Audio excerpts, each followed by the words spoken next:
Hi all, എല്ലാവർക്കും AZB അക്കാദമിയുടെ പുതിയൊരു ക്ലാസ്സിലേക്ക് സ്വാഗതം. ഞാൻ ഷബീബ് മുഹമ്മദ്. ഇന്ന് നമ്മൾ ചില ചോദ്യങ്ങളെ പരിചയപ്പെടാൻ പോവുകയാണ്. PSC ചോദിച്ച ചോദ്യങ്ങൾ തന്നെയാണ്. ചില വ്യത്യസ്ത വിഷയങ്ങളിലുള്ള തിരഞ്ഞെടുത്ത ചില ചോദ്യങ്ങൾ. അപ്പം എങ്ങനെയൊക്കെയാണ് ചോദ്യങ്ങളെ നമ്മൾ അഭിമുഖീകരിക്കേണ്ടത്, അല്ലെങ്കിൽ എങ്ങനെ നമുക്ക് വളരെ ഈസി ആയിട്ട് ഉത്തരത്തിലേക്ക് എത്താം തുടങ്ങിയ കാര്യങ്ങൾ ഇന്നത്തെ ഈ ഒരു ക്ലാസ്സിലൂടെ നമ്മൾ പരിശോധിക്കാൻ പോവുകയാണ്. ഒരിക്കൽ കൂടി എല്ലാവർക്കും ഈ ഒരു ക്ലാസ്സിലേക്ക് സ്വാഗതം. നിങ്ങളൊക്കെ നല്ല രീതിയിൽ പഠന പ്രവർത്തനങ്ങളുമായിട്ട് മുന്നോട്ട് പോവുകയാണെന്ന് വിചാരിക്കുന്നു. നമ്മളുടെ പഠനത്തിന് യാതൊരു വിധത്തിലും ബ്രേക്ക് നിങ്ങൾ വരുത്താൻ പാടില്ല. ഓക്കെ, എല്ലാവർക്കും നല്ലൊരു ഭാവി ആദ്യമേ ആശംസിക്കുന്നു. തുടക്കക്കാരായ ആളുകൾക്ക് വേണ്ടിയിട്ട്, ഉദ്യോഗാർത്ഥികൾക്ക് വേണ്ടിയിട്ട് AZB അക്കാദമി ഒരു വർഷ വാലിഡിറ്റി ഉള്ളൊരു കോഴ്സ് ആരംഭം എന്ന പേരിൽ ആരംഭിച്ചിട്ടുണ്ട്. ആർക്കെങ്കിലും ഈ ഒരു കോഴ്സിൽ താല്പര്യമുണ്ടെങ്കിൽ നിങ്ങൾക്ക് താഴെ കാണുന്ന കോൺടാക്റ്റ് നമ്പറിൽ ബന്ധപ്പെടാവുന്നതും നമ്മുടെ മെൻറ്റേഴ്സുമായിട്ട് സംസാരിക്കാവുന്നതുമാണ്. ഓക്കെ ആണല്ലോ. നമ്മൾ ചോദ്യങ്ങളിലേക്ക് കടക്കുകയാണ്. ഇവിടെ ആദ്യത്തെ ചോദ്യം വേൾഡ് ജോഗ്രഫിയിൽ നിന്നുമാണ്. ഓക്കെ, ലോക ഭൂമിശാസ്ത്ര വിഷയത്തിൽ നിന്നാണ് ആദ്യത്തെ ചോദ്യം. ഇവിടെ ചേരുംപടി ചേർക്കാനുള്ള ചോദ്യമാണ്. ചോദ്യം കാണുമ്പോൾ നമ്മൾ ഡിഗ്രി ലെവൽ ചോദ്യം എന്നൊക്കെ വിചാരിക്കും. ഇത് നമ്മുടെ LD ലെവൽ, LGS ലെവലിലൊക്കെ ഇത്തരത്തിലുള്ള ചോദ്യങ്ങൾ ഇപ്പോൾ നിരന്തരമായിട്ട് PSC ചോദിച്ചുകൊണ്ടിരിക്കുന്നുണ്ട്. ഓക്കെ, ഇവിടെ നമുക്ക് 4 ഓപ്ഷൻ തന്നിട്ടുണ്ട്. അതിൻ്റെ ചേരുംപടി ചേർക്കാനാണ് ചോദ്യം വന്നിട്ടുള്ളത്. ഇൻ്റർ ട്രോപ്പിക്കൽ കൺവർജൻസ് സോൺ, വെസ്റ്റർലീസ് ഉയർന്ന ഉപഉഷ്ണമേഖല, താഴ്ന്ന ഉപധ്രുവം. ഈ 4 ഓപ്ഷനുകളാണ്. ഇതിനുമായി യോജിച്ച ഉത്തരങ്ങൾ പട്ടിക 2-ൽ നിന്നും തിരഞ്ഞെടുക്കാനാണ് ചോദിച്ചിട്ടുള്ളത്. ഈ ചോദ്യത്തിന് ഉത്തരത്തിലേക്ക് എത്തുന്നതിന് മുന്നേ നമ്മൾ ഈ ഒരു മാപ്പ് നിങ്ങൾ കണ്ടോ, ഈ ഒരു ഫിഗർ നിങ്ങൾ കണ്ടോ? ഇതാണ് ഇൻ്റർ ട്രോപ്പിക്കൽ കൺവർജൻസ് സോൺ. എന്താണ് ഇൻ്റർ ട്രോപ്പിക്കൽ കൺവർജൻസ് സോൺ എന്ന് പറഞ്ഞാൽ? എന്താണ് അതായത് ഉത്തര ധ്രുവത്തിൽ നിന്നും ദക്ഷിണ ധ്രുവത്തിൽ നിന്നും, അതായത് നമ്മുടെ നോർത്തേൺ സൈഡിൽ നിന്നും, അതായത് നമ്മുടെ ഭൂമധ്യരേഖയാണല്ലോ 0 ഡിഗ്രി എന്ന് പറഞ്ഞാൽ എന്താണ്?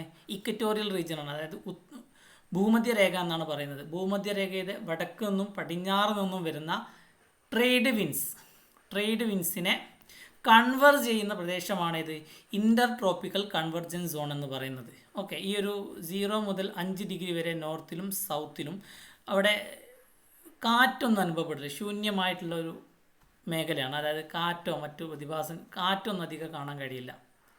ഡോൾഡ്രം എന്നാണ് ഒരു മേഖല അറിയപ്പെടുന്നത്. ഡോൾഡ്രംസ്, നിർവാത മേഖല എന്നാണ് ഡോൾഡ്രമിൻ്റെ മീനിങ് വരുന്നത്. ഇപ്പോൾ കൺവേർജ് ചെയ്യുന്ന സ്ഥലമായതുകൊണ്ട് തന്നെ ഇവിടെ ഡോൾഡ്രംസ്, നിർവാത മേഖല, വാദങ്ങളൊന്നും ഇല്ലാത്തൊരു മേഖലയാണ് ഈ ഒരു ഇക്വറ്റോറിയൽ റീജിയൻ. അതായത് 0 ഡിഗ്രി ലാറ്റിറ്റ്യൂഡിൻ്റെ നോർത്തേൺ ഭാഗത്തും സൗതേൺ ഭാഗത്തും 5 ഡിഗ്രി വരെയുള്ള പ്രദേശം. ഓക്കെ, ആ കാര്യം നിങ്ങൾ ഓർത്തിരിക്കണം. ഇനി നമ്മൾ ഈ ഒരു ചോദ്യത്തിലേക്ക് കിടക്കുകയാണ്. അതായത് ഇൻ്റർ ട്രോപ്പിക്കൽ കൺവർജൻസ് സോൺ. ഓക്കെ, ഇൻ്റർ ട്രോപ്പിക്കൽ കൺവർജൻസ് സോൺ. അപ്പോൾ ഈ 2 ട്രേഡ് വിൻസ്, നോർത്തിൽ നിന്നും സൗത്തിൽ നിന്നും ഇക്വറ്റോറിയൽ റീജിയനെ ലക്ഷ്യമാക്കി വരുന്ന ട്രേഡ് വിൻസ് കൺവേർജ് ചെയ്യുന്ന സ്ഥലമാണ് ഇൻ്റർ ട്രോപ്പിക്കൽ കൺവർജൻസ് സോൺ. ഈ ഒരു മേഖല ഡോൾഡ്രംസ് എന്നും അറിയപ്പെടുന്നുണ്ട്. ഓക്കെ, അപ്പോൾ ഒന്നാമത്തെ ഓപ്ഷൻ A4 അല്ലേ? A4. ഓക്കെ, A4 2 ഓപ്ഷനുകൾ നമുക്കിവിടെ കാണാൻ കഴിയില്ല. 2 ഓപ്ഷൻ കാണാൻ കഴിയും. ഇവിടെ B ആണെങ്കിൽ അതേപോലെ D ആണെങ്കിൽ തെറ്റാണ്. ഓക്കെ, ഈസി ആണല്ലോ. ഇനി 2 ഓപ്ഷൻ ഉണ്ട്. ഇവിടെ വെസ്റ്റർലീസ്, ഈ ഒരു പിക്ചറിൽ നിങ്ങൾക്ക് കാണാം. വെസ്റ്റർലീസ് എന്ന് പറഞ്ഞാൽ എന്താണ്? 30 ഡിഗ്രിയിൽ നിന്നും 60 ഡിഗ്രിയിലേക്ക് പോകുന്ന, വെസ്റ്റിൽ നിന്നും ഈസ്റ്റിലേക്ക് കണ്ട ഈ ഒരു ദിശയിൽ, നോർത്തേൺ ഹെമിസ്ഫിയറിലെ ഈ ഒരു ദിശയിലാണ് വെസ്റ്റർലീസ് പോകുന്നത്. 30 ഡിഗ്രി നോർത്തിൽ നിന്നാണ് പോകുന്നത്. അതേപോലെ തന്നെ സദേൺ ഹെമിസ്ഫിയറിൽ വെസ്റ്റർലീസ് പോകുന്നുണ്ട്. എങ്ങനെയാണ്? വെസ്റ്റിൽ നിന്നും ഈ ഒരു ദിശയിലേക്കാണ് സദേൺ ഹെമിസ്ഫിയറിൽ വെസ്റ്റർലീസ് പോകുന്നത്. ഓക്കെ, ക്ലിയർ ആണല്ലോ. ഇനി വെസ്റ്റർലീസിൻ്റെ നോക്കാം നമുക്ക്. വെസ്റ്റർലീസ് നിങ്ങളിവിടെ കാണുന്നുണ്ടല്ലോ, 30 ഡിഗ്രിക്കും 60 ഡിഗ്രിക്കും ഇടയിലാണ് അല്ലേ. നോർത്തേൺ ഹെമിസ്ഫിയറിലും സദേൺ ഹെമിസ്ഫിയറിലും 30 ഡിഗ്രിക്കും 60 ഡിഗ്രിക്കും ഇടയിലാണ് വെസ്റ്റർലീസ് കാണപ്പെടുന്നത്. ഓക്കെ, വെസ്റ്റർലീസ് കാണപ്പെടുന്നത്. അപ്പോൾ നിങ്ങൾ നോക്കിക്കേ, വെസ്റ്റർലീസ് എവിടെയാണ് വരിക?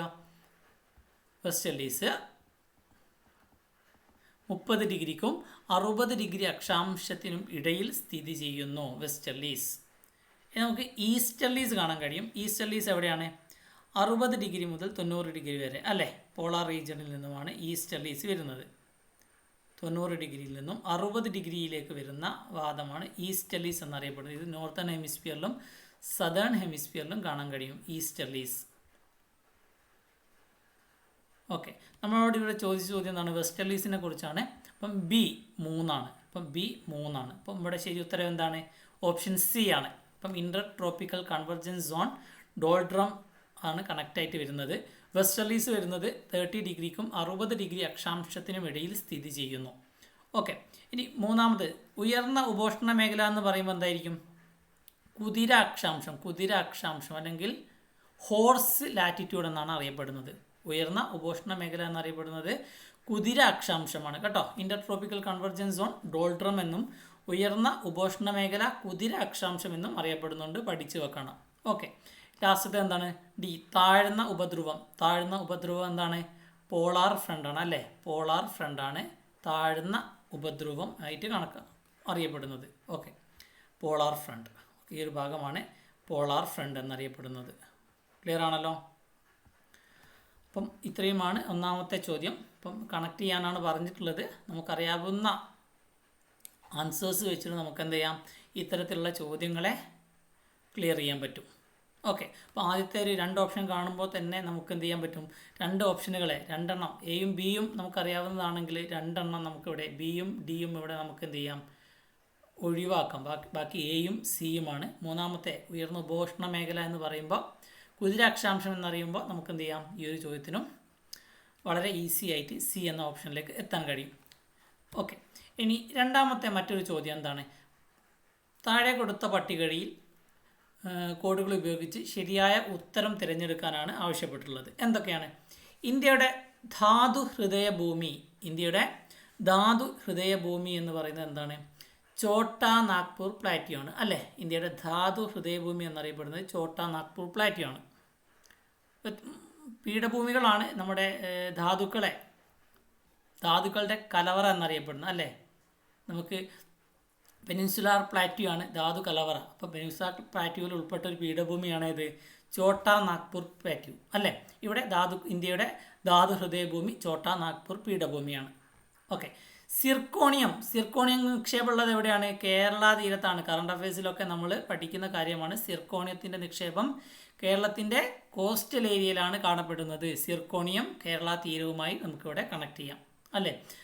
1 സിയും 2 ഡിയുമുള്ള ഓപ്ഷനുകളിവിടെ 1 മാത്രമേ ഉള്ളൂ. ഏതാണ്? ഡി ആണ്. അപ്പോൾ നമുക്ക് 2 ഓപ്ഷൻ വായിച്ചപ്പോഴേക്കും ഉത്തരത്തിലേക്ക് എത്താൻ പറ്റി. അപ്പോൾ ഇന്ത്യയുടെ ധാതു ഹൃദയഭൂമി അറിയെങ്കിലും നമുക്ക് എന്ത് ചെയ്യാം? ഉത്തരത്തിലേക്ക് എത്താം. ചോട്ടാ നാഗ്പൂർ പ്ലാറ്റ്യൂ 1 സി ആയിട്ട് വരുന്ന ഒറ്റ ഓപ്ഷൻ മാത്രമേ ഉള്ളൂ. അപ്പോൾ ഇങ്ങനെ നമുക്ക് വളരെ ഈസി ആയിട്ട് ഇത്തരത്തിലുള്ള ചോദ്യങ്ങളെ കൈകാര്യം ചെയ്യാവുന്നതാണ്. ഇനി നമുക്ക് ബാക്കിയുള്ളത് നോക്കാം. ഇന്ത്യയുടെ കോട്ടണോപോളിസ് എന്നറിയപ്പെടുന്നത് മുംബൈ ആണ് കേട്ടോ. ഇന്ത്യയുടെ കോട്ടണോപോളിസ് എന്നറിയപ്പെടുന്നത് മുംബൈ ആണ്. Indian iron and steel company എവിടെയാണ് അതിൻ്റെ ആസ്ഥാനം? പശ്ചിമ ബംഗാളിലാണ്. ഇന്ത്യൻ അയൺ ആൻഡ് സ്റ്റീൽ കമ്പനിയുടെ ആസ്ഥാനം വരുന്നത് എവിടെയാണ്? വെസ്റ്റ് ബംഗാളാണ്. കൃത്യമാണല്ലോ പറഞ്ഞ കാര്യം. അപ്പോൾ 2 ചോദ്യങ്ങളെ നമ്മളിവിടെ ചർച്ച ചെയ്തു. ഇനി നമ്മൾ അടുത്തൊരു ചോദ്യത്തിലേക്ക് പോവുകയാണ്. എന്താണ് ചോദ്യം? താഴെ പറയുന്നവയിൽ പുനരുപയോഗിക്കാവുന്ന ഊർജ സ്രോതസ് റീയൂസബിൾ. പുനരുപയോഗിക്കുക എന്നതിൻ്റെ ഇംഗ്ലീഷ് വാക്ക് എന്താണ്? റീയൂസബിൾ എനർജി സോഴ്സ് അല്ലാത്തത് എന്നാണ് ചോദ്യം. നമ്മൾ ചോദ്യം കാണുന്ന സമയത്ത് പുനരുപയോഗിക്കാവുന്ന ഊർജ സ്രോതസ് വേഗം നമ്മൾ എന്ത് ചെയ്യും? ജിയോ എനർജി ഉണ്ട്, പ്രകൃതിവാതക ഊർജ്ജമുണ്ട്, ജല ഊർജ്ജമുണ്ട്, ബയോമാസ് ഉണ്ട്. ആദ്യം കാണുമ്പോൾ ചിലപ്പോൾ ജിയോ തെർമൽ എനർജി എന്നൊക്കെ കാണുമ്പോൾ നമ്മൾ എന്ത് ചെയ്യും? നേരെ ഉത്തരത്തിലേക്ക് പോകും. ഇപ്പം നമ്മൾ ചോദ്യം എന്താണ്? പുനരുപയോഗിക്കാവുന്ന സ്രോതസ് അല്ലാത്തത് എന്നാണ്. റീയൂസബിൾ എനർജി സോഴ്സസ് അല്ലാത്തത് ഏതാണ്? ജലോർജം നമുക്ക് പുനരുപയോഗിക്കാവുന്നതാണ്. ജിയോ തെർമൽ എനർജി നമ്മൾ എപ്പോഴും കാണുന്നതാണ്. അതൊരു നോൺ കൺവെൻഷണൽ എനർജിയാണ് അല്ലേ, പുനരുപയോഗിക്കാവുന്നതാണ്. ബയോമാസും പുനരുപയോഗിക്കാവുന്നതാണ്. ഇവിടെ പുനരുപയോഗിക്കാൻ പറ്റാത്ത ഏതാണ്? പ്രകൃതിവാതക ഊർജ്ജമാണ്.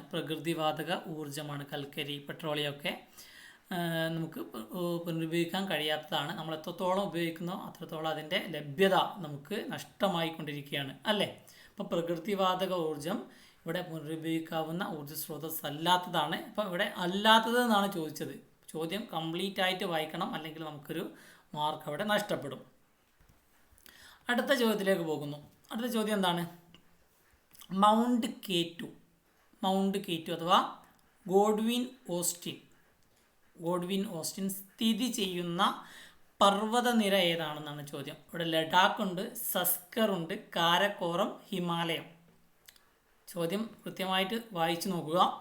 ഇന്ത്യയിലെ ഏറ്റവും ഉയരമുള്ള കൊടുമുടിയായ മൗണ്ട് കെ2 അഥവാ ഗോഡ്വിൻ ഓസ്റ്റിൻ, മൗണ്ട് കെ2 അറിയപ്പെടുന്ന മറ്റൊരു പേരെന്താണ്? ഗോഡ്വിൻ ഓസ്റ്റിൻ എന്നാണ് അല്ലേ. ഗോഡ്വിൻ ഓസ്റ്റിൻ എന്നാണ് അറിയപ്പെടുന്നത്. സ്ഥിതി ചെയ്യുന്ന പർവ്വതനിര ഏതാണ്?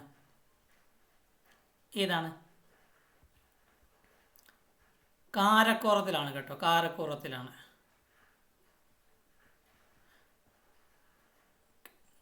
പൂർണ്ണമായും ഇന്ത്യയിൽ സ്ഥിതി ചെയ്യുന്ന പർവ്വതനിര ഏതാണ്? ഏറ്റവും ഉയരം കൂടിയത് പൂർണ്ണമായും ഇന്ത്യയിൽ സ്ഥിതി ചെയ്യുകയാണെങ്കിൽ ഏതാണ്?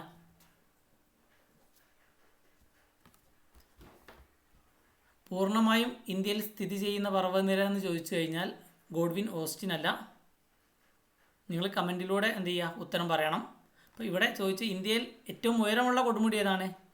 മൗണ്ട് കെ2 അറിയപ്പെടുന്ന മറ്റൊരു പേരെന്താണ്? ഗോഡ്വിൻ ഓസ്റ്റിൻ എന്നാണ്. ഓക്കെ, അപ്പോൾ പൂർണ്ണമായും ഇന്ത്യയിൽ സ്ഥിതി ചെയ്യുന്ന കൊടുമുടി ഏതാണെന്ന് നിങ്ങൾ എന്ത് ചെയ്യുക, താഴെ കമൻറ്റിൽ രേഖപ്പെടുത്തുക. ഓക്കെ, ഇവിടെ ചോദ്യത്തിന് ഉത്തരം കൃത്യമാണല്ലോ.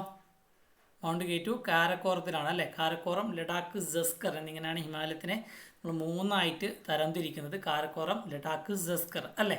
അപ്പോൾ ഈ കാരക്കോറത്തിലാണ് ഈ മൗണ്ട് കെ2 അല്ലെങ്കിൽ ഗോഡ്വിൻ ഓസ്റ്റിൻ സ്ഥിതി ചെയ്യുന്നത്. അടുത്ത ചോദ്യം എന്താണ്? ചോദ്യം വായിച്ചു നോക്കിക്കോളൂ. കൃത്യമായിട്ട് ചോദ്യം വായിച്ചു നോക്കുക.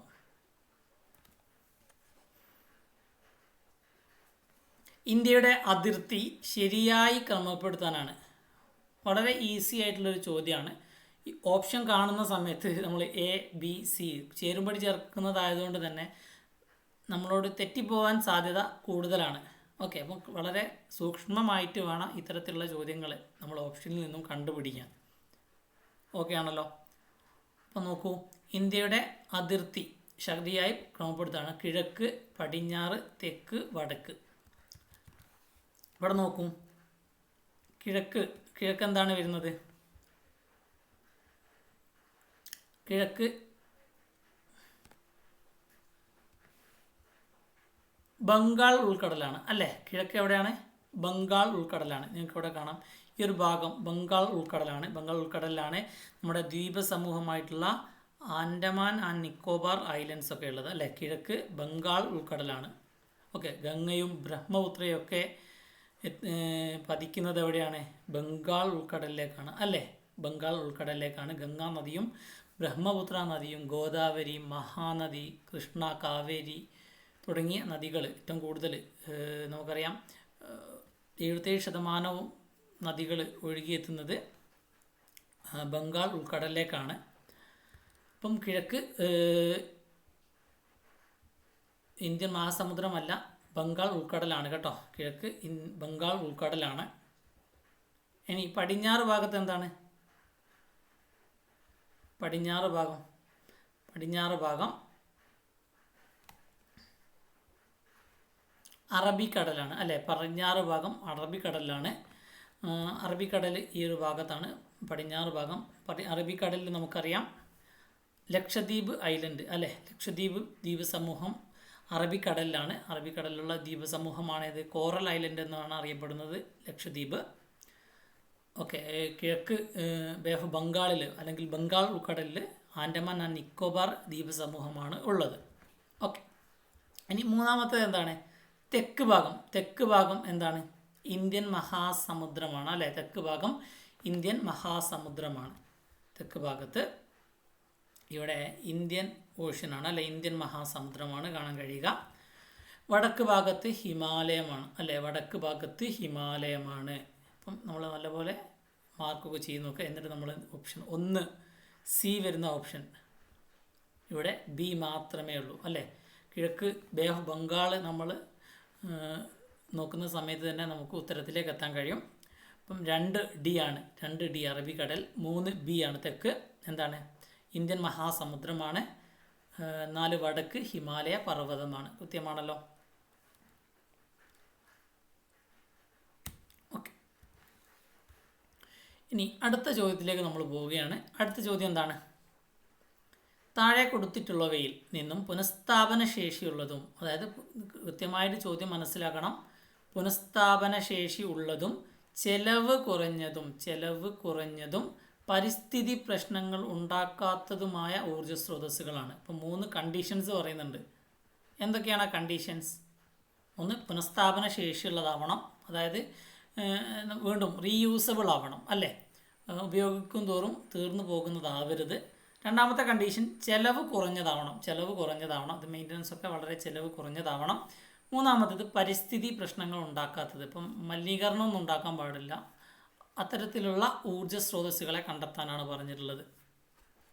ഏതാണ്? 1, കൽക്കരി ഈ ഒരു കണ്ടീഷനിൽ വരുന്നുണ്ടോ? ഇല്ല, പുനഃസ്ഥാപന ശേഷിയില്ല കൽക്കരിക്ക്. കൽക്കരി തെറ്റാണ്. ഞാൻ പറയുന്ന കാര്യങ്ങൾ മനസ്സിലാവുന്നുണ്ടല്ലോ. രണ്ടാമത്തേത് വേലിയോർജ്ജം. ഇപ്പോൾ ടൈഡൽ എനർജി എന്നാണ് ഇംഗ്ലീഷിൽ പറയുക. ഹൈ ടൈഡും ലോ ടൈഡും ഉണ്ട്. ഇപ്പം വേലിയേറ്റം വേലിയിറക്ക സമയത്തൊക്കെ നമ്മൾ എനർജി ഉൽപ്പാദിപ്പിക്കുന്നുണ്ട്. അത് പുനഃസ്ഥാപന ശേഷിയുള്ളതാണ്, ചിലവ് കുറഞ്ഞതാണ്, പരിസ്ഥിതി പ്രശ്നങ്ങൾ ഉണ്ടാക്കുന്നുമില്ല കമ്പാരിറ്റീവ്ലി അല്ലേ, ചിലവ് കുറഞ്ഞതാണ്. മൂന്നാമത്തേത്, ഇപ്പം വേലിയേറ്റത്തിന് നമ്മൾ ഈ വേലിയേറ്റത്തിന് വെള്ളം നമ്മൾ പൈസ കൊടുത്ത് വാങ്ങുകയാണോ ചെയ്യുന്നത്? അല്ല. കൽക്കരിയൊക്കെ ആണെങ്കിൽ നമ്മൾ എന്ത് ചെയ്യണം? പൈസ കൊടുത്ത് ഇമ്പോർട്ട് ചെയ്യണം. നമ്മുടെ ആവശ്യത്തിന് ഉപരി നമുക്കിനി ആവശ്യമുണ്ടെങ്കിൽ നമ്മൾ കൽക്കരി മറ്റു രാജ്യങ്ങളിൽ നിന്ന് എന്ത് ചെയ്യണം? ഇമ്പോർട്ട് ചെയ്യണം. പെട്രോളിയം ആണെങ്കിലും നമ്മൾ ഗൾഫ് രാജ്യങ്ങളിൽ നിന്ന് നമ്മൾ ഇങ്ങോട്ട് ഇമ്പോർട്ട് ചെയ്താലേ നമുക്ക് ഉപയോഗിക്കാൻ കഴിയുള്ളൂ അല്ലേ. പുനഃസ്ഥാപന ശേഷി ഇല്ല, പക്ഷേ അതിന് ചിലവ് കൂടുതലാണ്.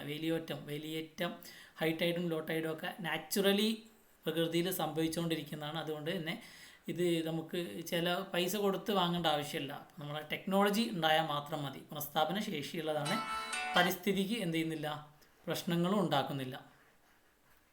ഓക്കെ ആണല്ലോ, ഈ കാര്യവും ഓർത്തിരിക്കുക. മൂന്നാമത്തേത് എന്താണ്? ജൈവവാതകം എന്ന് പറഞ്ഞാൽ ജൈവവാതകവും നമ്മൾ പുനഃസ്ഥാപന ശേഷിയുള്ളതാണ്, ചിലവ് കുറഞ്ഞതാണ്, പരിസ്ഥിതി പ്രശ്നങ്ങൾ ഉണ്ടാക്കുന്നില്ല. പെട്രോളിയം അതിൽ പെടുമോ? ഇല്ല, പെട്രോളിയം ഇതിൽ പെടുന്നില്ല. അഞ്ചാമത്തേത് സൗരോർജ്ജം പെടുന്നുണ്ട്. അപ്പോൾ നമുക്ക് 2, 3, 5 ഉള്ള ഓപ്ഷനാണ് ഇവിടെ ശരിയായിട്ട് വരുന്നത്. ഏതാണ്? ഓപ്ഷൻ സി ആണ് കേട്ടോ. ഓപ്ഷൻ സി ആണ്. 2, 3, 5 ഇവിടെ എന്താണ് ശരിയുത്തരമായിട്ട് വരുന്നു. പറഞ്ഞ കാര്യം കൃത്യമാണല്ലോ. 2, 3, 5 ഓപ്ഷനാണ്, സി ആണ് ഇവിടെ ശരിയുത്തരം. നമ്മൾ ആലോചിച്ച് നോക്കണം. അപ്പം നമുക്കിവിടെ സൗരോർജ്ജം ഉണ്ട്, ജൈവവാതകം വേലിയോർജ്ജമാണ് ഇവിടെ ശരിയായിട്ട് വരുന്നത്. കൽക്കരിയും പെട്രോളിയവും ഇല്ലയെന്ന് നമുക്കറിയാം. 1, 4 ഉള്ള ഓപ്ഷൻ നമുക്ക് എന്ത് ചെയ്യാം? ഉത്തരം കൺഫ്യൂഷൻ ഉണ്ടെങ്കിൽ 1, 4 ഉള്ളത് നമുക്ക് എന്ത് ചെയ്യാം? ഇവിടെ കട്ട് ചെയ്ത് കഴിഞ്ഞാൽ നമുക്ക് തെറ്റുകൂടാതെ ഓപ്ഷൻ സി തന്നെ ചൂസ് ചെയ്യാൻ കഴിയുന്നതാണ്. അപ്പം പെട്രോളിയവും കൽക്കരിയും എന്തായാലും പുനഃസ്ഥാപന ശേഷി ഇല്ലാത്തതാണെന്ന് നമുക്കറിയാം അല്ലേ. അപ്പം എയും ബിയും ഡിയും ഓപ്ഷനുകൾ തെറ്റാണെന്ന് അപ്പം തന്നെ നമുക്ക് ഉറപ്പിക്കാം. ഇവിടെ ശരിയുത്തരം ഓപ്ഷൻ സി ആണ്. ഓക്കെ, അടുത്ത് വൈക്കം സത്യാഗ്രഹത്തിന് നേതൃത്വം നൽകിയത് ആര്? അപ്പം വൈക്കം സത്യാഗ്രഹം നടന്നത് തിരുവനന്തപുരത്ത് 1924 അല്ല, 1924 മാർച്ച് 30 അല്ലേ വൈക്കം സത്യാഗ്രഹം നടന്നത് അല്ലേ. ക്ഷേത്ര പ്രവേശനവുമായി ബന്ധപ്പെട്ട ഒരു സത്യാഗ്രഹമായിരുന്നു. അപ്പോൾ വൈക്കം സത്യാഗ്രഹം അതിൻ്റെ നേതൃത്വം നൽകിയതാരായിരുന്നു? ടി.കെ. മാധവനാണ് കേട്ടോ. ടി.കെ. മാധവനാണ് വൈക്കം സത്യാഗ്രഹത്തിന് നേതൃത്വം നൽകിയത്. ഇവിടെ മന്നത്ത് പത്മനാഭനും എ.കെ. ഗോപാലനും കെ. കേളപ്പനും ഒക്കെ ഓപ്ഷനിൽ കാണുമ്പോൾ നമുക്ക് ചിലപ്പം തെറ്റ് സംഭവിക്കാൻ സാധ്യതയുണ്ട്. അപ്പം ടി.കെ. മാധവനാണ് വൈക്കം സത്യാഗ്രഹത്തിൻ്റെ നേതാവ് എന്ന് നമ്മൾ എന്ത് ചെയ്യുക? പഠിച്ചു വെച്ചേക്കണം കേട്ടോ. അടുത്ത ചോദ്യം എന്താണ്? യങ് ഇന്ത്യ അതേപോലെ ഹരിജൻ, നവജീവൻ ഈ പത്രങ്ങളൊക്കെ ആരുടേതാണ്? ഇവിടെ യങ് ഇന്ത്യയെക്കുറിച്ചാണ് ചോദിച്ചത്. യങ് ഇന്ത്യയുടെ പത്ര സ്ഥാപകൻ ആരാണ്? മഹാത്മാഗാന്ധിയാണ് കേട്ടോ. മഹാത്മാഗാന്ധിയുടെ പത്രമാണ് യങ് ഇന്ത്യ. മഹാത്മാഗാന്ധിയുടെ മറ്റു പത്രങ്ങൾ ഏതൊക്കെയായിരുന്നു? ഹരിജനുണ്ട്, നവജീവനുമുണ്ട് കേട്ടോ. നവജീവൻ, ഹരിജൻ, ഇതൊക്കെ മഹാത്മാഗാന്ധിയുടെ പത്രങ്ങളാണ്. ഓക്കെ, ഇവിടെ Rajaram Mohan Roy, Balagangadhara Tilak, Mrs Annie Besant 3 option ഉണ്ട്. അപ്പോൾ ഗാന്ധിജിയാണ് ഇവിടെ ശരി ഉത്തരം വരുന്നത്. യങ് ഇന്ത്യ ആരുടേതാണ്? മഹാത്മാഗാന്ധിയുടേതാണ്.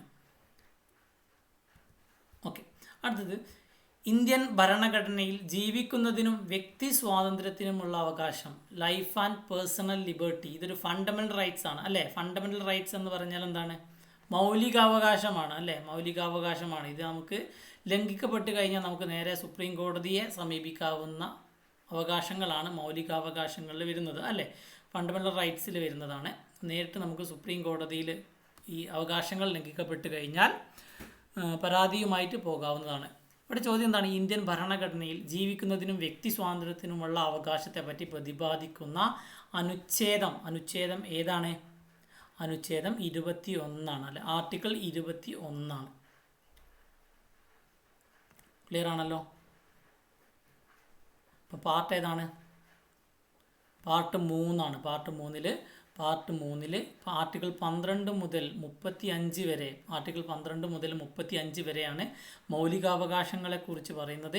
മൗലികാവകാശങ്ങളുടെ സംരക്ഷകനാരാണ്? സുപ്രീം കോടതിയാണ് അല്ലേ, സുപ്രീം കോടതിയാണ്. അപ്പോൾ മൗലികാവകാശങ്ങൾ നമുക്ക് ലംഘിക്കപ്പെട്ട് കഴിഞ്ഞാൽ നമുക്ക് റിട്ട് എടുക്കാൻ കഴിയും അല്ലേ.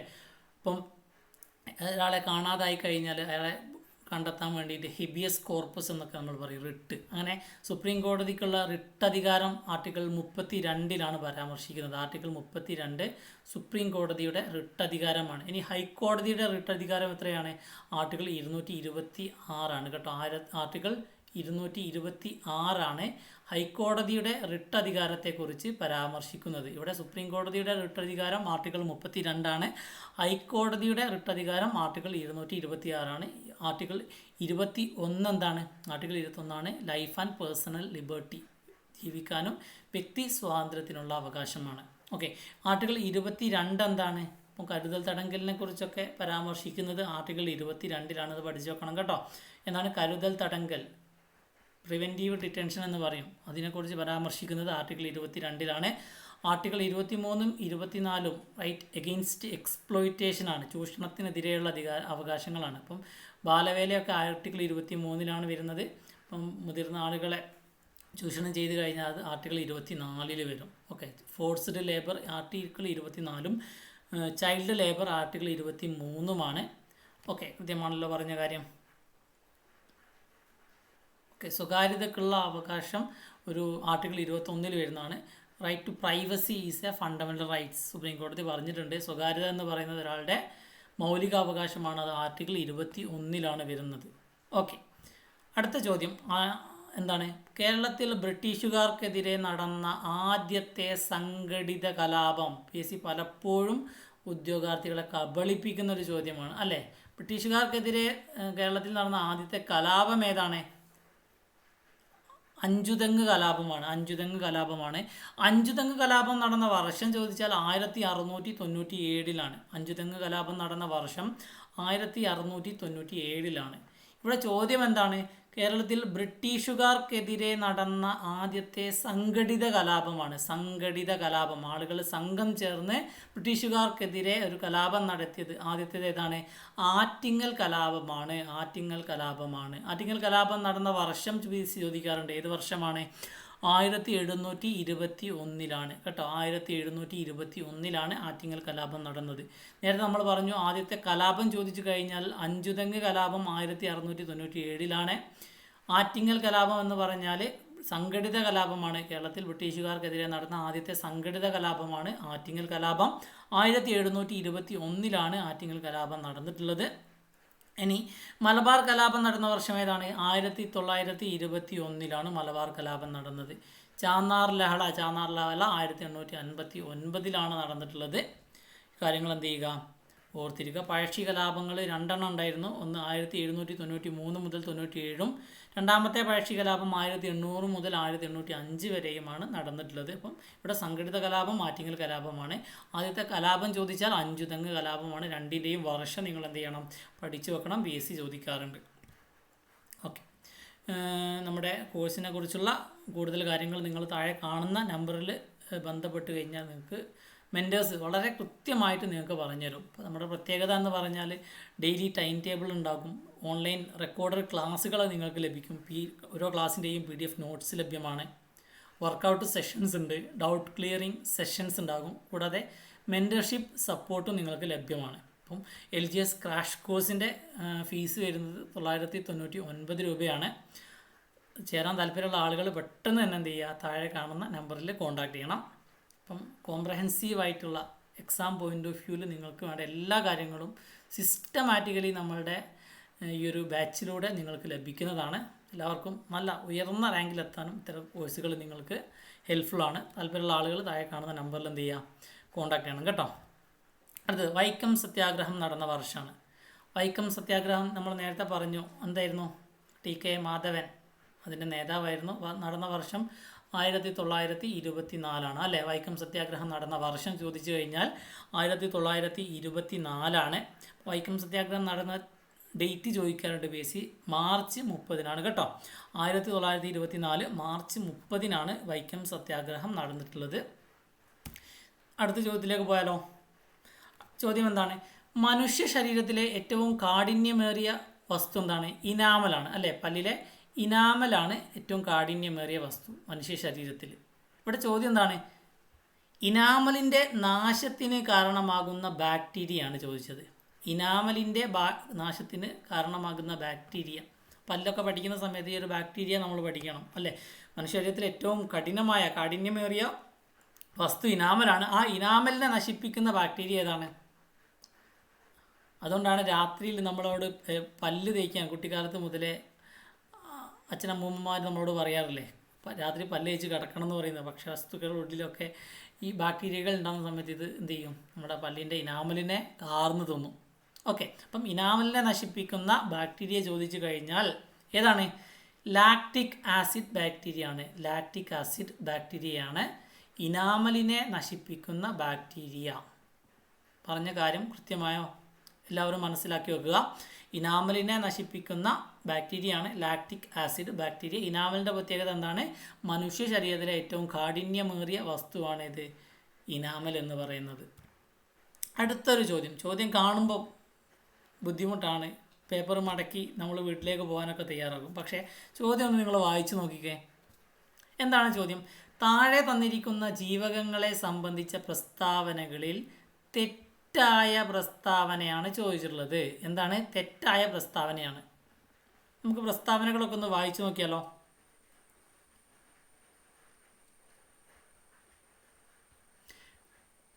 കണ്ണ്, ത്വക്ക്, മുടി എന്നിവയുടെ ആരോഗ്യത്തിന് സഹായിക്കുന്ന ജീവകം എ അല്ലേ? റെറ്റിനോൾ. ജീവകം എ എന്താണ്? റെറ്റിനോളാണ് അല്ലേ? കണ്ണിൻ്റെ ആരോഗ്യത്തിന്, ത്വക്കിൻ്റെ, മുടിൻ്റെ ആരോഗ്യത്തിനൊക്കെ സഹായിക്കുന്ന ജീവകമാണ് ജീവകം എ, റെറ്റിനോൾ എന്നറിയപ്പെടുന്നത്.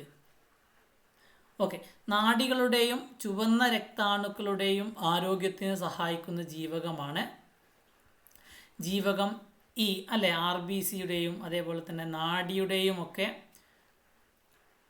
ആരോഗ്യത്തിന് സഹായിക്കുന്ന ജീവകമാണേത്?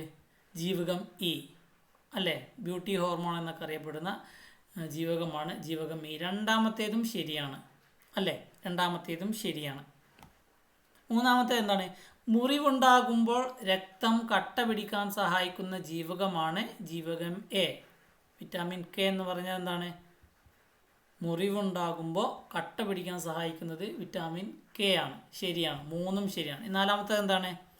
മോണ, ത്വക്ക്, പല്ല്, രക്തകോശങ്ങൾ എന്നിവയുടെ ആരോഗ്യത്തിന് സഹായിക്കുന്ന ജീവകമാണ് ബി, ജീവകം ബി. ഇത് തെറ്റാണ്. അപ്പം ഇവിടെ തെറ്റായിട്ടുള്ള വരുന്ന ഏതാണ്? 4 മാത്രമാണ്. 4 മാത്രം എന്ന ഓപ്ഷൻ ഇവിടെ ഓപ്ഷൻ ബി ആണ് കേട്ടോ. അപ്പം ഇവിടെ ശരി ഉത്തരം എന്താണ്? ബി ആണ്. ഓപ്ഷൻ 4 തെറ്റാണ്. ബാക്കി 3 ഓപ്ഷനുകളും ശരിയാണ്. മുറിവുണ്ടാകുമ്പോൾ രക്തം കട്ട പിടിക്കാൻ സഹായിക്കുന്ന ജീവകം ഏതാണ്? കെ ആണ്. കണ്ണ്, ത്വക്ക്, മുടി എന്നിവയുടെ ആരോഗ്യത്തിന് സഹായിക്കുന്നത് ജീവകം എ ആണ്. നാഡികളുടെയും ചുവന്ന രക്താണുക്കളുടെയും ആരോഗ്യത്തിന് സഹായിക്കുന്ന ജീവകമാണ് ജീവകം ഇ. ഓക്കെ, അടുത്തത് വനവിഭവമല്ലാത്തത് ഏതെന്നാണ് ചോദ്യം. വനവിഭവമല്ലാത്തത് ഏതെന്നാണ്?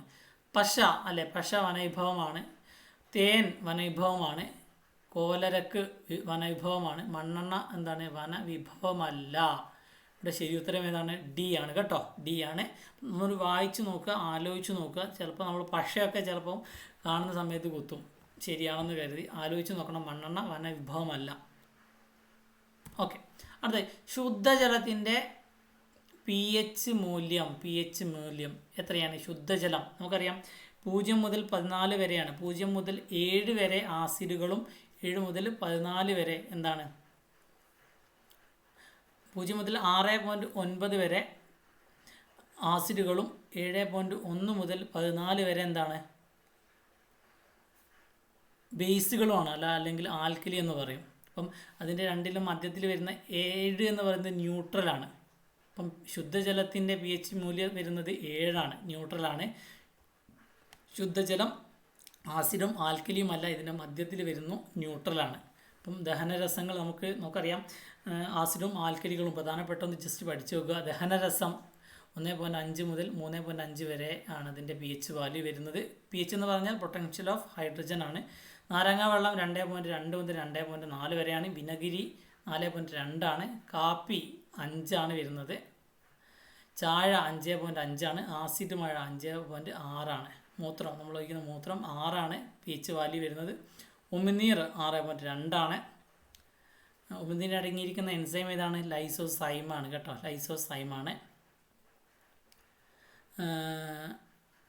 പാല് 6.4 ആണ്, കുറച്ച് അസിഡിക് സ്വഭാവം കാണിക്കുന്നുണ്ട്. ശുദ്ധജലം എത്രയാണ്? 7 ആണ്, ന്യൂട്രലായി കിടക്കുന്നതാണ് ശുദ്ധജലം. ശുദ്ധജലത്തിൻ്റെ പി എച്ച് വാല്യൂ 7 ആണ്. മനുഷ്യരക്തം 7.4 ആണ്. കണ്ണുനീർ 7.4 തന്നെയാണ്. കടൽ ജലം 7.5 മുതൽ 8.4 വരെയാണ്. സോപ്പ് വരുന്നത് 7.5 മുതൽ 9 വരെയാണ്. ഈ കാര്യങ്ങളൊന്ന് ജസ്റ്റ് ഓർത്തിരിക്കുക. ഇവിടെ ചോദ്യം എന്താണ്? ശുദ്ധജലത്തിൻ്റെ പി എച്ച് മൂല്യം എത്രയാണ്? 7 ആണ്. ആറ്റത്തിൻ്റെ സൗരയൂഥ മാതൃക ആരുടെ സംഭാവനയാണ്? ആറ്റത്തിൻ്റെ സൗരയൂഥ മാതൃക റൂദർഫോർഡിൻ്റേതാണ്. നമ്മൾ കെമിസ്ട്രിയിൽ പഠിച്ചതാണ്. ഏറ്റവും ബേസിക് ആയിട്ടുള്ള കാര്യമാണ്. റൂദർഫോർഡാണ് ആറ്റത്തിൻ്റെ സൗരയൂഥ മാതൃക ആവിഷ്കരിച്ചിട്ടുള്ളത്. ഓക്കെ, താഴെ കൊടുത്തിട്ടുള്ളവയിൽ ഓക്സിജൻ്റെ ഉപയോഗങ്ങളിൽ പെടാത്തത്. ജ്വലനത്തിന് ഓക്സിജൻ സഹായിക്കുന്നുണ്ടോ? ഉണ്ട്. റോക്കറ്റ് ഇന്ധനങ്ങളിൽ ഓക്സികാരിയായിട്ട് ഓക്സിജൻ ഉപയോഗിക്കുന്നുണ്ട്. ശരിയാണല്ലോ അല്ലേ? ഇവിടെ ഉപയോഗങ്ങളിൽ പെടാത്തതാണ് ചോദിച്ചത്. കൃത്രിമ ശ്വസനത്തിനും ഓക്സിജൻ ഉപയോഗിക്കുന്നുണ്ട് അല്ലേ? കൃത്രിമ ശ്വസനത്തിനും ഓക്സിജൻ ഉപയോഗിക്കുന്നുണ്ട്. ബ്ലീച്ചിങ് പൗഡർ നിർമ്മാണത്തിന് ഓക്സിജൻ ഉപയോഗിക്കുന്നില്ല. ഇവിടെ ഡി ആണ് ശരിയായിട്ടുള്ള ഉത്തരം. ഓക്കെ, അപ്പം തെറ്റായത് ഏതാണ്? ഓപ്ഷൻ ഡി ആണ്. ജ്വലനത്തിനും റോക്കറ്റ് ഇന്ധനങ്ങളിൽ ഓക്സികാരിയായിട്ടും കൃത്രിമ ശ്വസനത്തിനും ഒക്കെ ഓക്സിജൻ ഉപയോഗിക്കുന്നുണ്ട്. ബ്ലീച്ചിങ് പൗഡർ നിർമ്മാണത്തിന് ഓക്സിജൻ ഉപയോഗിക്കുന്നില്ല. ഓക്കെ, അടുത്ത ചോദ്യം നോക്കൂ. ഒരു വസ്തുവിൻ്റെ സ്വന്തം അക്ഷത്തെ അടിസ്ഥാനമാക്കിയുള്ള ചലനം അറിയപ്പെടുന്ന പേരെന്താണ്? ഒരു വസ്തു സ്വന്തം അച്ചുതണ്ടിനെ അടിസ്ഥാനമാക്കി ചലിക്കുന്നതിനെ പറയുന്ന പേരെന്താണ്? ഭ്രമണം എന്നാണ് അല്ലേ? ഭൂമി സ്വയം അച്ചുതണ്ടിൽ കറങ്ങുമ്പോൾ അത് ഭ്രമണമെന്നും, ഭൂമി സൂര്യനെ വലയം വെക്കുമ്പോൾ അതിനെ പരിക്രമണം എന്നുമാണ് അറിയപ്പെടുന്നത്. അപ്പോൾ ഇവിടെ ശരിയുത്തരം എന്താണ്? ഭ്രമണമാണ് അല്ലേ? ദോലനം എന്ന് പറഞ്ഞാൽ ഊഞ്ഞാലിലുള്ള ആട്ടം, മുകളിലോട്ടും താഴോട്ടും. നേർരേഖ ചലനം എന്ന് പറഞ്ഞാൽ നേർരേഖയിലുള്ള ചലനമാണ് നേർരേഖ ചലനം. വർത്തുള്ള ചലനം എന്ന് പറഞ്ഞാൽ എന്താണ്? വൃത്താകൃതിയിൽ ചലിക്കുന്നതിനെയാണ് നമ്മൾ വർത്തുള്ള ചലനമെന്ന് അറിയപ്പെടുന്നത്. വൃത്താകൃതിയിൽ ചലിക്കുന്നത് വർത്തുള്ള ചലനം. ഇവിടെ ഒരു വസ്തു അതിൻ്റെ സ്വന്തം അക്ഷത്തെ അടിസ്ഥാനമാക്കിയുള്ള ചലനം ഭ്രമണം എന്നാണ് അറിയുന്നത്. ഓക്കെ, അടുത്തത് പ്രകാശം ഒരു മാധ്യമത്തിൽ നിന്ന് സാന്ദ്രതാ വ്യത്യാസമുള്ള മറ്റൊരു മാധ്യമത്തിലേക്ക് കടക്കുമ്പോൾ അതിൻ്റെ പാതക്കുണ്ടായ വ്യതിയാനം എന്ത് പേരിൽ അറിയപ്പെടുന്നുണ്ട്? അപവർത്തനം അല്ലെങ്കിൽ റിഫ്രാക്ഷൻ എന്നാണ് അറിയപ്പെടുന്നത് അല്ലേ? റിഫ്രാക്ഷൻ എന്നാണ്. പ്രകാശം ഒരു മാധ്യമത്തിൽ നിന്നും സാന്ദ്രതാ വ്യത്യാസമുള്ള മറ്റൊരു മാധ്യമത്തിലേക്ക് കടക്കുമ്പോൾ അതിൻ്റെ പാതക്കുണ്ടായ വ്യതിയാനം അല്ലേ? സാന്ദ്രത കൂടിയ മാധ്യമത്തിൽ നിന്നും സാന്ദ്രത കുറഞ്ഞ മാധ്യമത്തിലേക്ക് പ്രകാശം കടന്നു പോകുമ്പം അത് ലംബത്തിൽ നിന്നും എന്ത് ചെയ്യാണ്? അകലുന്നതായിട്ടും, സാന്ദ്രത കുറഞ്ഞ മാധ്യമത്തിൽ നിന്നും സാന്ദ്രത കൂടിയ മാധ്യമത്തിലേക്ക്, അതായത് വെള്ളത്തിൽ നിന്നും ഗ്ലാസ്സിലേക്ക് പോകുന്ന സമയത്ത് അത് ലംബത്തോട് അടുക്കുന്നതായിട്ടും അനുഭവപ്പെടുന്നു. ഇതാണ് അപവർത്തനം അല്ലെങ്കിൽ റിഫ്രാക്ഷൻ എന്ന് പറയുന്നത് അല്ലേ? ഓക്കെ, നമ്മൾ പഠിച്ചതാണ്. നിങ്ങൾ എന്ത് ചെയ്യുക? റിവിഷൻ നടത്തണം കേട്ടോ. അപ്പം ഇത്തരത്തിലുള്ള സിമ്പിളായിട്ടുള്ള ചോദ്യങ്ങൾ ഫിസിക്സ് നിങ്ങൾക്ക് കാണാം. ഡയറക്റ്റ് ആയിട്ടുള്ള ചോദ്യമാണ്. പ്രകീർണനവും അപവർത്തനവും പ്രതിപതനവും വിസരണവും എന്താണെന്ന് നിങ്ങൾ പഠിച്ചു വെക്കുക. ഓക്കെ, അടുത്തത് വൈറ്റമിൻ എയുടെ തുടർച്ചയായ അഭാവമുണ്ടായാൽ നേത്രാവരണവും അതേപോലെ കോർണിയയും എന്ത് ചെയ്യുക, വരണ്ട് കോർണിയ അതാര്യമാവുന്ന അവസ്ഥ പറയുന്ന പേരാണ് സിറോഫ്താൽമിയ. ഓക്കെ, ഇപ്പോൾ നിശാന്തത എന്നറിയപ്പെടുന്നത് ഡാൾട്ടണിസം ആണ് അല്ലേ, വർണ്ണാന്തത അല്ലെങ്കിൽ നിശാന്തത ഡാൾട്ടണിസമാണ്. ഓക്കെ, അപ്പം എന്താണ്, വിറ്റാമിൻ എയുടെ തുടർച്ചയായ അഭാവം ഉണ്ടായാൽ നേത്രാവരണവും കോർണിയയും വരണ്ട് കോർണിയ അധാരമായി തീരുന്നതാണ് സിറോഫ്താൽമിയ എന്ന് പറയുന്നത്. ഇങ്ങനെ അന്ധതയിലേക്ക് നയിക്കുന്നതിനെ പറയുന്ന പേരാണ് സിറോഫ്താൽമിയ. ഓക്കെ, പഞ്ചസാരയിലെ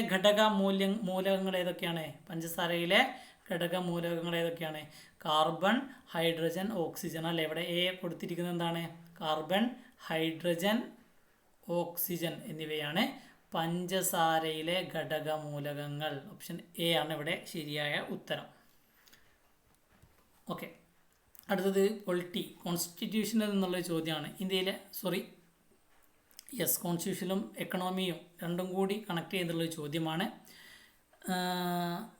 എക്കണോമിയാണ് നിങ്ങളിവിടെ ഈ ഒരു ചോദ്യം, കോൺസ്റ്റിറ്റ്യൂഷൻ്റെ ചില ഭാഗങ്ങളും അറിയെങ്കിൽ മാത്രമേ നമ്മൾ ഇത്തരത്തിലുള്ള ചോദ്യങ്ങൾ കണക്ട് ചെയ്യാൻ പറ്റുള്ളൂ. എന്താണ് ചോദ്യം? ഇന്ത്യയിലെ ട്രഷറി ബില്ലുകളാണ് അല്ലെ, ബില്ലുകളെ കുറിച്ചുള്ള ചോദ്യമാണ്. അപ്പോൾ എക്കണോമിയിൽ നിന്നുള്ള ഒരു ചോദ്യമാണ്. സംസ്ഥാന സർക്കാരാണ് ബില്ലുകൾ നൽകുന്നത്. ട്രഷറി ബില്ലുകൾ നൽകുന്നതിനുള്ള അധികാരം സംസ്ഥാന സർക്കാരുകൾക്കുണ്ടോ? ഇല്ല, കേന്ദ്ര സർക്കാരിന് മാത്രമേ ട്രഷറി ബില്ലുകൾ നൽകാൻ കഴിയുകയുള്ളൂ. അപ്പം ഓപ്ഷൻ 1 ഇവിടെ തെറ്റാണ് അല്ലേ, സംസ്ഥാന സർക്കാരിന് ട്രഷറി ബില്ല് ഇഷ്യൂ ചെയ്യാനുള്ള അധികാരമില്ല. ഓക്കെ, രണ്ടാമത്തെ ഓപ്ഷൻ എന്താണ്? കോൾ ലോണുകളെ അപേക്ഷിച്ച് ട്രഷറി ബില്ലുകൾക്ക് ലിക്വിഡിറ്റി കുറവാണ്. കോൾ മണിയെ അപേക്ഷിച്ച് ട്രഷറി ബില്ലുകൾക്ക് ലിക്വിഡിറ്റി കുറവാണ്. ലിക്വിഡിറ്റി കുറവാണ്. രണ്ടാമത്തെ പ്രസ്താവന ശരിയാണ്. ഓക്കെ, മൂന്നാമത്തെ പ്രസ്താവന എന്താണ്? ട്രഷറി ബില്ലുകൾ നൽകാൻ കേന്ദ്ര സർക്കാരിന് മാത്രമേ കഴിയുള്ളൂ അല്ലേ. നമ്മൾ ഒന്നാമത്തെ ഓപ്ഷൻ വായിച്ച സമയത്ത് പറഞ്ഞായിരുന്നു. എന്തായിരുന്നു? സംസ്ഥാന സർക്കാരുകൾക്ക് ട്രഷറി ബില്ല് ഇഷ്യൂ ചെയ്യാൻ കഴിയില്ല, അതിന് കേന്ദ്ര സർക്കാരിന് മാത്രമേ കഴിയുകയുള്ളൂ. ഇവിടെ 2ഉം 3ഉം ഓപ്ഷനായിട്ട് വരുന്ന ബിയും ഡിയുമാണുള്ളത്. അപ്പോൾ നാലാമത്തെ ഓപ്ഷൻ കൂടി നോക്കാം. ബാങ്കുകൾ നിയമപരമായ ലിക്വിഡിറ്റി അനുപാതത്തിൽ ഉൾപ്പെടുത്തുന്നതിന് ട്രഷറി ബില്ലുകൾ യോഗ്യമല്ല. തെറ്റാണ്. ബാങ്കുകൾ നിയമപരമായിട്ടുള്ള ലിക്വിഡിറ്റി അനുപാതത്തിൽ ഉൾപ്പെടുത്തുന്നതിന് ട്രഷറി ബില്ലുകൾ എന്ത് ചെയ്യാം, ഉപയോഗിക്കാൻ കഴിയും അല്ലേ. ഓക്കെ, അപ്പം നാലാമത്തെ പ്രസ്താവനയും ഇവിടെ തെറ്റാണ്. അപ്പം 2ഉം 3ഉം പ്രസ്താവന ശരിയാണ്. അപ്പോൾ ഓപ്ഷൻ ബി ആണ് ഇവിടെ ശരിയായിട്ടുള്ള ഉത്തരം. ക്ലിയർ ആണല്ലോ പറഞ്ഞ കാര്യം? ഇനി അടുത്ത ചോദ്യം കമ്പ്യൂട്ടർ ആപ്ലിക്കേഷനുമായി ബന്ധപ്പെട്ട ചോദ്യങ്ങളാണ്. എന്താണ്? ഡാഷ് ഓപ്പറേറ്റിംഗ് സിസ്റ്റങ്ങളുടെ പ്രവർത്തനമല്ല. ഓക്കെ, എന്തൊക്കെയാണ് ഏതാണ് ഈ താഴെ കൊടുത്തിരിക്കുന്ന പ്രസ്താവനകൾ ഓപ്ഷനുകളിൽ ഓപ്പറേറ്റിംഗ് സിസ്റ്റങ്ങളുടെ പ്രവർത്തനമല്ലാത്തത് കണ്ടുപിടിക്കാനാണ് പറഞ്ഞിട്ടുള്ളത്. മെമ്മറി മാനേജ്മെൻറ്റ് ഓപ്പറേറ്റിംഗ് സിസ്റ്റത്തിൻ്റെ പ്രവർത്തനമാണ് അല്ലേ, മെമ്മറി മാനേജ്മെൻറ്റ് പ്രവർത്തനമാണ്. ഇൻപുട്ട് ഔട്ട്പുട്ട് മാനേജ്മെൻറ്റ് ഓപ്പറേറ്റിംഗ് സിസ്റ്റത്തിൻ്റെ പ്രവർത്തനമാണ്. പ്രൊസസ്സർ മാനേജ്മെൻറ്റ് ഓപ്പറേറ്റിംഗ് സിസ്റ്റത്തിൻ്റെ പ്രവർത്തനമല്ല. അപ്പോൾ ഇവിടെ തെറ്റായിട്ടുള്ള ഈ ഓപ്പറേറ്റിംഗ് സിസ്റ്റത്തിൻ്റെ പ്രവർത്തനമല്ലാത്തത് പ്രൊസസ്സർ മാനേജ്മെൻ്റ് ആണ്. ലാഭവിഹിതം റിസോഴ്സ് അലിക്കേഷൻ ഓപ്പറേറ്റിംഗ് സിസ്റ്റത്തിൻ്റെ പ്രവർത്തനമാണ്. അപ്പം OSൻ്റെ പ്രവർത്തനമല്ലാത്തത് പ്രൊസസ്സർ മാനേജ്മെൻ്റ് ആണ്. ഓപ്ഷൻ ബി ആണ് ഇവിടെ ശരിയായിട്ടുള്ള ഉത്തരം. അടുത്ത ലാസ്റ്റ് ഒരു ചോദ്യം കൂടി നമുക്ക് നോക്കാം. സാധാരണ ടെക്സ്റ്റ് കൂടാതെ മറ്റ് ഡോക്യുമെൻറ്റുകളിലേക്കുള്ള ലിങ്കുകൾ അടങ്ങിയ ഒരു ഡോക്യുമെൻറ്റിനെ പറയുന്ന പേര് ഹൈപ്പർ ടെക്സ്റ്റ് ഉണ്ട്, HTML ഉണ്ട്, ഹോം പേജ് ഉണ്ട്. ഇതൊന്നുമല്ല. എന്താണ്? ഹൈപ്പർ ടെക്സ്റ്റ് ആണെന്ന് പറയുക അല്ലേ. അപ്പം സാധാരണ ടെക്സ്റ്റ് കൂടാതെ മറ്റ് ഡോക്യുമെൻറ്റുകളിലേക്കുള്ള ലിങ്കുകൾ അടങ്ങിയ ഡോക്യുമെൻ്റാണ് ഇത് ഹൈപ്പർ ടെക്സ്റ്റ് എന്നാണ് പറയുന്നത്. അത് തയ്യാറാക്കാനുള്ള ലാംഗ്വേജാണ് hyper text markup language HTML എന്ന് പറയുന്നത്. അപ്പം ലിങ്കുകൾ അടങ്ങിയ ഒരു ഡോക്യുമെൻറ്റിനെ ഹൈപ്പർ ടെക്സ്റ്റ് എന്നാണ് വിളിക്കുന്നത്. അപ്പം ഒരുപാട് ചോദ്യങ്ങൾ ഇന്നത്തെ ഒരു ക്ലാസ്സിൽ നമ്മൾ ഡിസ്കസ് ചെയ്തിട്ടുണ്ട്. അപ്പം ചോദ്യങ്ങളൊക്കെ നിങ്ങൾ കൃത്യമായിട്ട് മനസ്സിലാക്കുക, വിലയിരുത്തണം. അപ്പം ഈ രീതിയിൽ ചോദ്യങ്ങളെ നിങ്ങൾ അഭിമുഖീകരിക്കുക. അപ്പോൾ നമുക്ക് തെറ്റുകൂടാതെ ആൻസറിലേക്ക് എത്തിപ്പെടാൻ കഴിയും. ഓക്കെ, നമ്മുടെ LDCയുടെ ബാച്ചുകൾ ഇപ്പോൾ റണ്ണിങ് ആണ്. അപ്പം അതിൽ നിങ്ങൾക്ക് റെക്കോർഡറായിട്ടും ലൈവായിട്ടും ക്ലാസ്സുകൾ ലഭ്യമാണ്. ഫീസ് വരുന്നത് 800 രൂപയാണ്. താല്പര്യമുള്ള ആളുകൾ താഴെ കാണുന്ന നമ്പറിൽ കോൺടാക്റ്റ് ചെയ്യുക. ഓക്കെ, അപ്പം ഈ പറഞ്ഞ കാര്യങ്ങൾ ഇന്നത്തെ ക്ലാസ്സിൽ നമ്മൾ ഉദ്ദേശിച്ചത് ചില വ്യത്യസ്തമായിട്ടുള്ള ചോദ്യങ്ങൾ പരിചയപ്പെടാനാണ്. അപ്പോൾ നിങ്ങളെല്ലാവരും ചോദ്യങ്ങൾ കണ്ടിട്ടുണ്ടാകും. നിങ്ങളുടേതായ രീതിയിൽ ഓരോ ചോദ്യങ്ങളെയും നിങ്ങൾ തന്നെ അനലൈസ് ചെയ്യണം. ഓക്കെ, അപ്പോൾ നല്ല രീതിയിൽ പഠിക്കുക. നമ്മൾ മറ്റൊരു ക്ലാസ്സിൽ മറ്റൊരു ടോപ്പിക്കുമായിട്ട് നമുക്ക് വീണ്ടും കാണാം. Thank you.